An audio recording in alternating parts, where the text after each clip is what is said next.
All right, y'all. Welcome back to the channel. And I wanted to jump on here live. We haven't streamed live from the channel in a while. I saw a really great article this morning that was very comforting and just wanted to share it.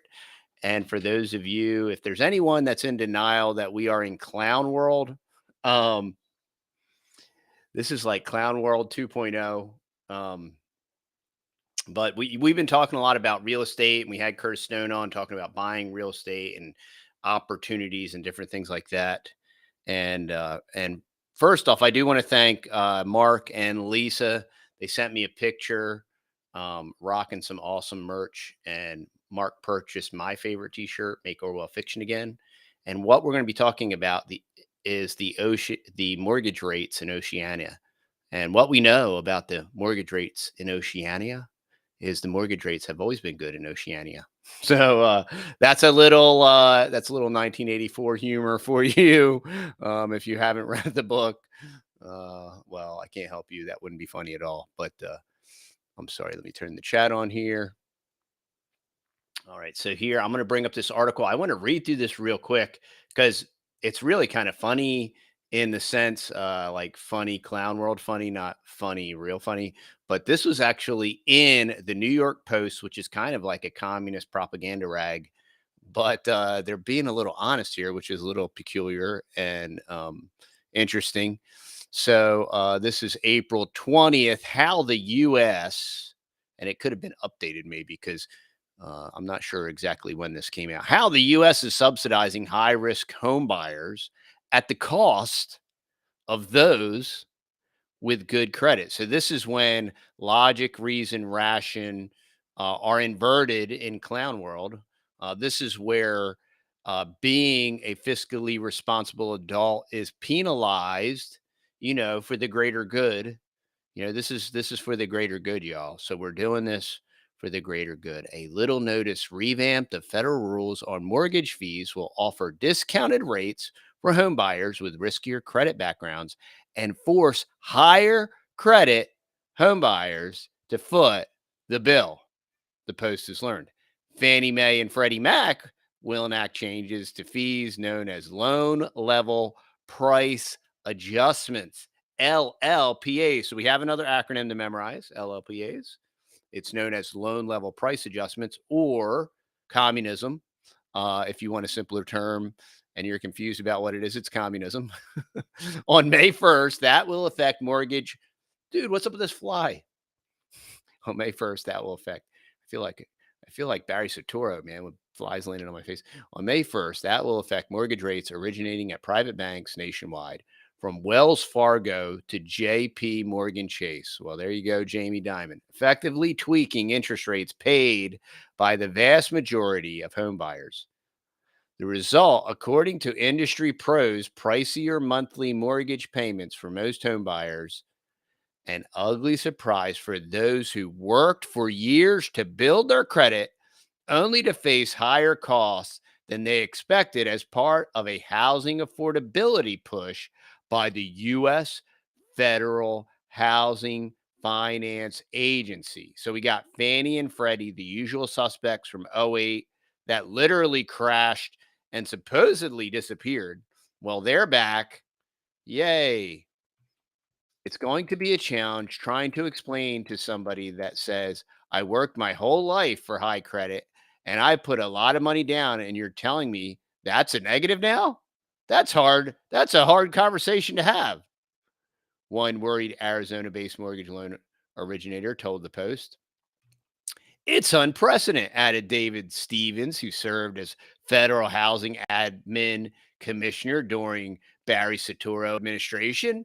My email is full from mortgage companies and CEOs telling me how unbelievably shocked they are by this move. So, why are they doing this? Well, it's because the housing market is collapsing and they want to flood the housing market with unqualified, people unable to pay back their mortgage. And we'll talk a little bit more about that as we continue to read. The tweaks could further complicate the strenuous mortgage application process and add more pressure on a core segment of buyers in a housing market already in the midst of a major downturn, the experts added. Well, we've done a lot in real estate, and I work in construction and remodel and all that stuff. And anytime somebody says, "Oh, it's an FHA mortgage," I'm like that. I'm like, don't even accept an FHA mortgage, because what they do is they'll come in and they'll be like, "Oh, this faucet leaks, so you have to replumb the house." It's just terrible. But that's what happens when you get the government involved, you know. But what's happening with all these new stupid regulations, they're going to make it so that the only borrower is a federal entity tied with Fannie and Freddie. This is all part of the hijack of the free enterprise system. And this is a super hijack move, is what this is. The tweaks could further complicate the application process. The average 30-year mortgage rate is hovering at 6.27 as of last week, up from 5 one year ago, and more than twice as high as it was 2 years ago. That's according to Freddie Mac data. Those kind of pressures are going to drive down prices. We're still seeing this liquidity influx, but these prices are going to drop. They're going to drop hard. Under the new rules, high credit buyers with scores ranging from 680 to above 780 will see a spike in their mortgage costs, with applicants who place 15 to 20% down payment experiencing the biggest increase in fees. So the better your credit rating and the more you put down, the higher penalties you're going to pay. This is how you reward people that have been irresponsible. And how you reward irresponsible people is you penalize responsible people. Communism works until you run out of people to steal stuff from. So that's what we're dealing with. That's what's going on here. This was a blatant and significant cut of fees for the highest risk borrowers and a clear increase in much better credit quality buyers, which just clarified to the world that this move was a pretty significant cross subsidy pricing change, added Stevens, who is also the former CEO of Mortgage Bankers Association. And he was part of the Soetoro administration. So, I mean, you don't get more communist than that. LLPAs are upfront fees based on factors such as borrower's credit score and the size of their down payment. The fees are typically converted into percentage points that alter the buyer's mortgage rate. Under the revised LLPA pricing structure, a home buyer with a 740 FICO credit score and a 15 to 20% down payment will face a 1% surcharge, an increase of 0.75 compared to the old fee of just 0.25. When absorbed into a long-term mortgage rate, the increase is the equivalent of slightly less than a quarter percentage point in mortgage rate. And mortgages have always been a scam. It's an amortized interest rate. They front load all of the interest in the first 7 years because they know the average home ownership of a single family home lasts for 5 years. So if you front load all of the interest into the front end of the mortgage, you know that predominantly most people will only be paying interest. So that way you can stay enslaved forever with the death grip, the mortgage, the death grip. On a $400,000 loan with a 6% mortgage rate, that buyer could expect their monthly payment to rise by about $40. Yeah, cool story.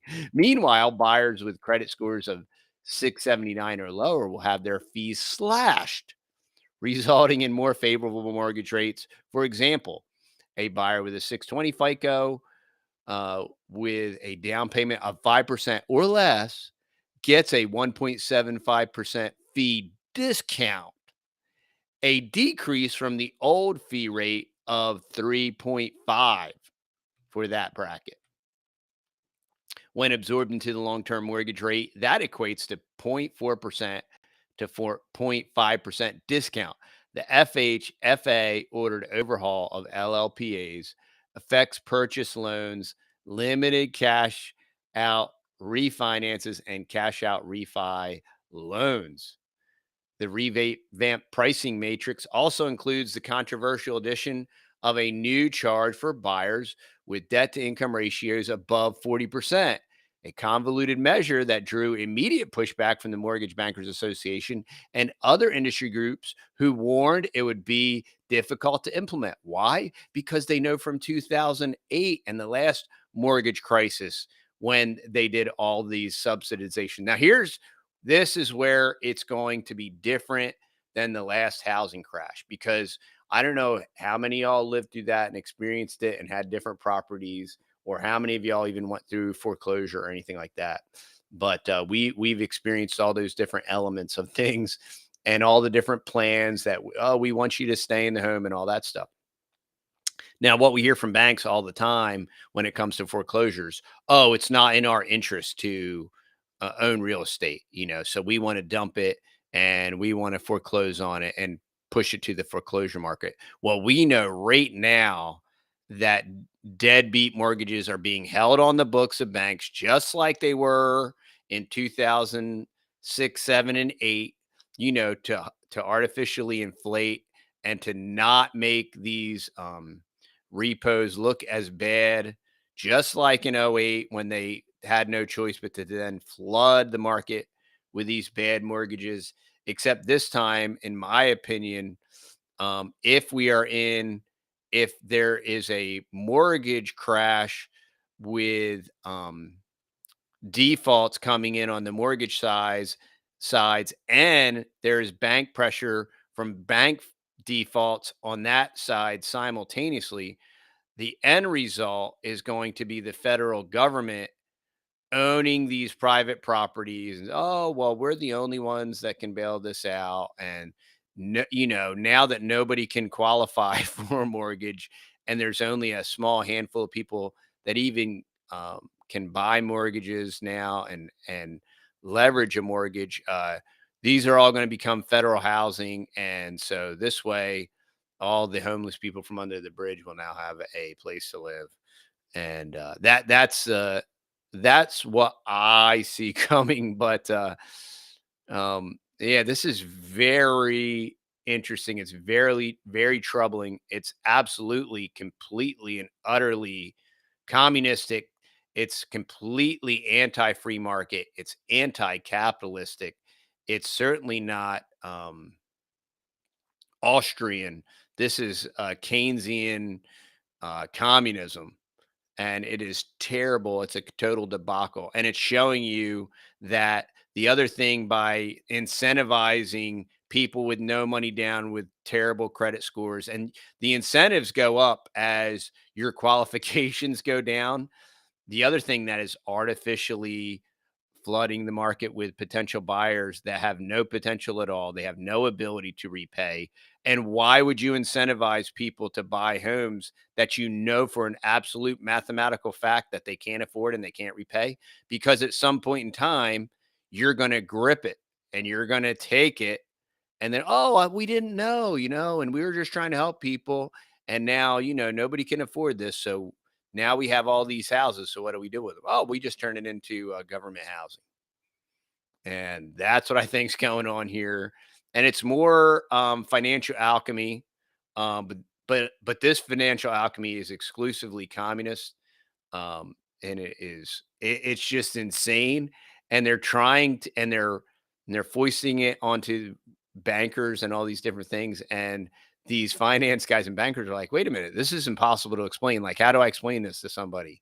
Like, and well, you play by our rules, or we implement force on you, called, we lock you up and we put you in jail and we throw away the key and all that stuff.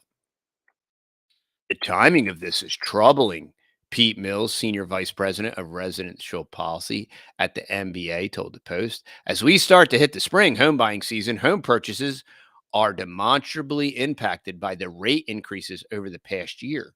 So, we've had this base rate go from 5 to what, 6.75.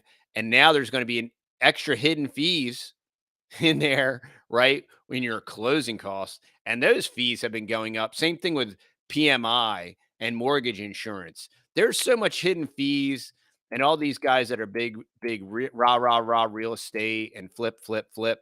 It's the same thing of like buying a loaded mutual fund. You have to, your rate of return has to absorb that load and outperform, and then any sales on the back end. So, that's something that a lot of these house flippers don't talk about.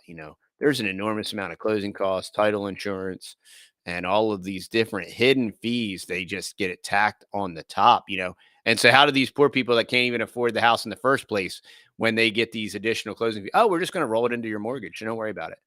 Which is subsidized by the taxpayer. So it's another taxpayer scam to kick the can down the road and to steal these homes. And then when they foreclose on them, the only option I see, because what normally happens in a foreclosure, let's say some overpriced home gets bought by a person that can't afford it with 0% down. I mean, if you don't have to put any money down and you get every bonus in the book for being irresponsible, oh, yeah, I'll buy a $400,000 house. Why not? Well, now you got a $400,000 house and they can't repay. So what do you do? Well, we're going to let them stay in the home. We're going to assume the mortgage. The federal government will assume the mortgage and they'll pay us $500 a month or whatever, because that's what they can afford, y'all. This is wild. This is clown world. This is clown world shape shifting right in front of us. And it is Fannie and Freddie are government backed entities that buy up loans from mortgage lenders and either hold them as assets or resell them as mortgage backed securities. Mortgage backed securities. Both have been in federal conservatorship since the housing market imploded during the Great Recession. So both of these, Fannie and Freddie, that went bankrupt and have been in conservatorship since '08 and are still there, are the two clown shows entities that are imposing this new scam. But don't worry. They've learned their lesson. You can't make this stuff up. And people write this stuff down and people read it, and you're just like, this is crazy, y'all. And that's why we recommend, not not having a mortgage. So this is wild stuff, wild times. It's more clown world. This is New York Post. This is in the newspaper. And one of the other things I want to point out is, this is a fact. So I know there's people that don't like to consider facts, where they're scared of facts or whatever. And when you point out a fact, if it's not like puppy dogs, rainbows, and like unicorns and all that stuff, this isn't fear mongering. This is what they're doing. And this is communism, and it's insane.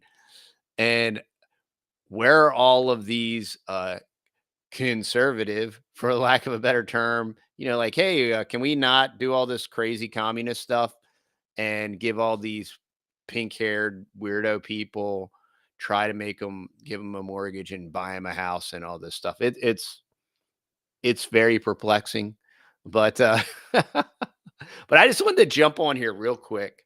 When I get off, I'll put the link in the article. We're busy doing our thing today. I wanted to jump. This article is so insane. I just had to jump on here real quick and do this video. But this is Clown World 2.0, and this is Texas Dad signing off from Oceania. And I'm begging that if we could please make Orwell fiction again, that would be great. But if not, this is a value for value proposition. If you do love what we do, please check out TheTexasBoys.com and support our channel, because YouTube loves us as much as we love them. So, all right, y'all. Y'all have a blessed day. Farmer Brad.